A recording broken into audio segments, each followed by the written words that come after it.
Shalom, perkenalkan nama saya Yuniati Rito dengan nomor stambuk L131181. Saya mahasiswa Fakultas Kehutanan Universitas Tadulako. Maksud dan tujuan saya membuat video ini adalah untuk mempresentasikan judul mata kuliah saya, yaitu tentang kewirausahaan. Di mana di sini saya akan mempresentasikan bagaimana cara perencanaan business plan tentang hutan mangrove. Sebelum menonton video ini, jangan lupa like, comment, and subscribe. Oke? Baik, ini adalah pengelolaan mangrove yang kami bisniskan. Kami terdiri dari 5 orang, termaksud saya sendiri, teman saya Arif, Nirma, Muhammad Reza, dan Rikawati. Profil perusahaan.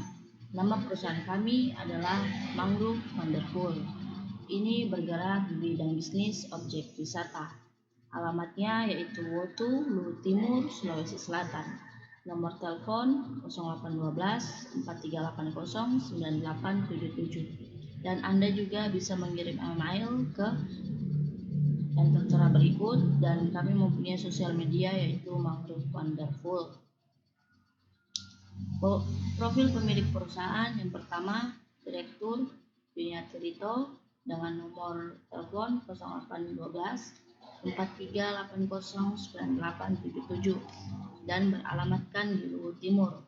Sekretaris utama yaitu Arif dengan nomor telepon 0812 9166 5051 beralamatkan Luhut Timur.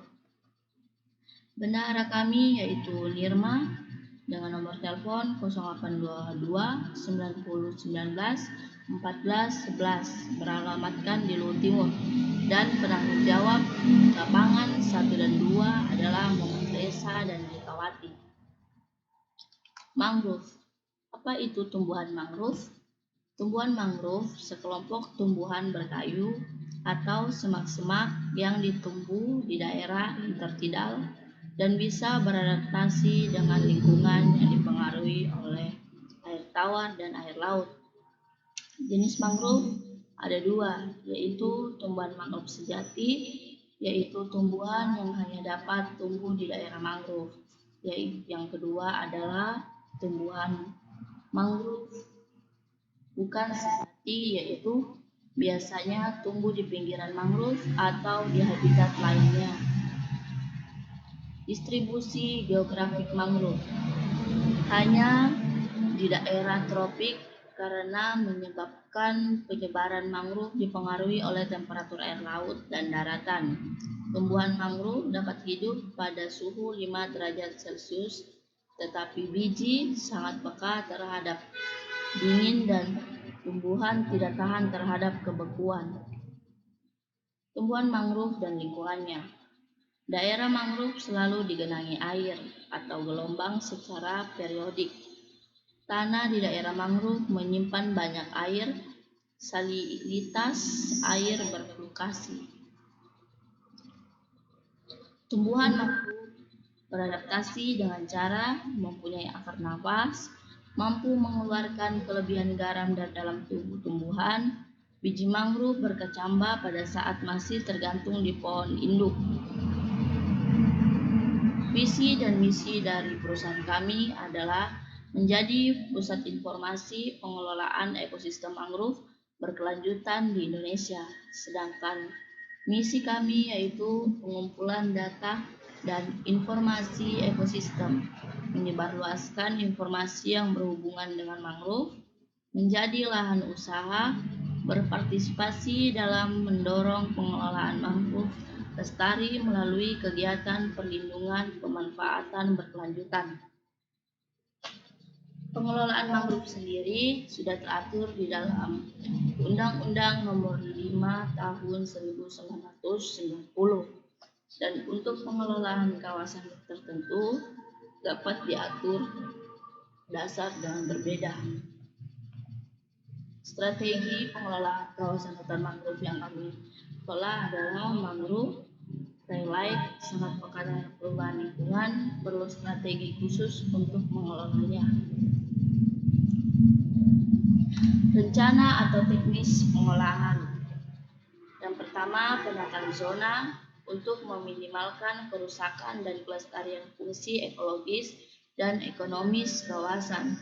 Yang kedua adalah reboisasi, penanaman kembali area mangrove dengan tumbuhan yang sesuai. Yang ketiga adalah pengembangan minah hutan, pemanfaatan hutan mangrove untuk usaha perikanan dengan mempertimbangkan kelestarian area tersebut. Pembentukan kelembagaan, perlu dibentuk suatu lembaga yang jelas untuk menangani kawasan mangrove secara menyeluruh. Yang pertama adalah penataan zona, di mana kawasan hutan mangrove dibagi menjadi zona pemanfaatan dan zona perlindungan.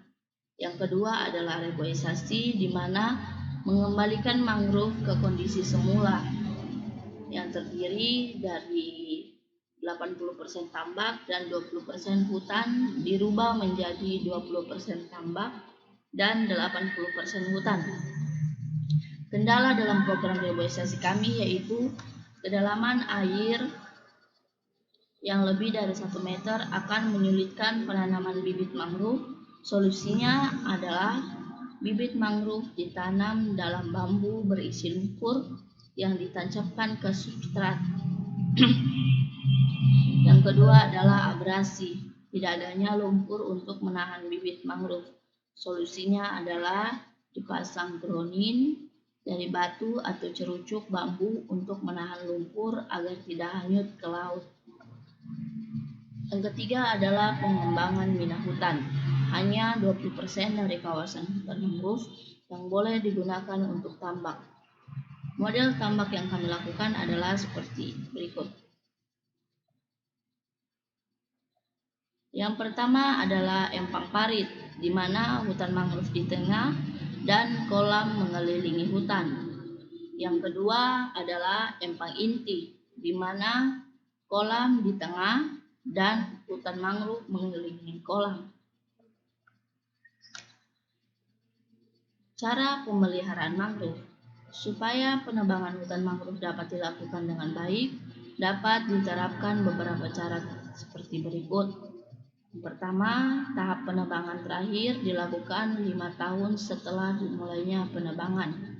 Yang kedua, area penebangan harus disisakan pohon induk sebanyak 6-100 pohon per hektar.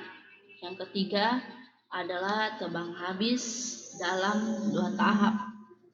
Tebang pertama mencakup 40% dari total tegakan dan sisanya ditebang dalam waktu 2-5 tahun, tergantung sukses atau tidaknya proses permudaan hutan.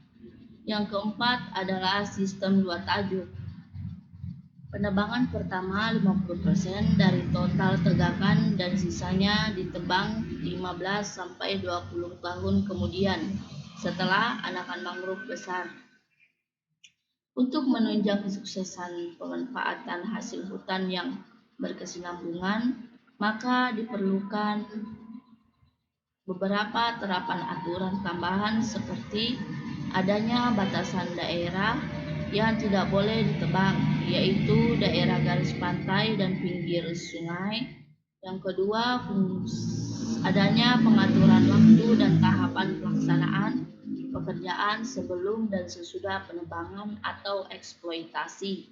Yang ketiga adalah tempat-tempat yang kosong harus disulam dan disisip.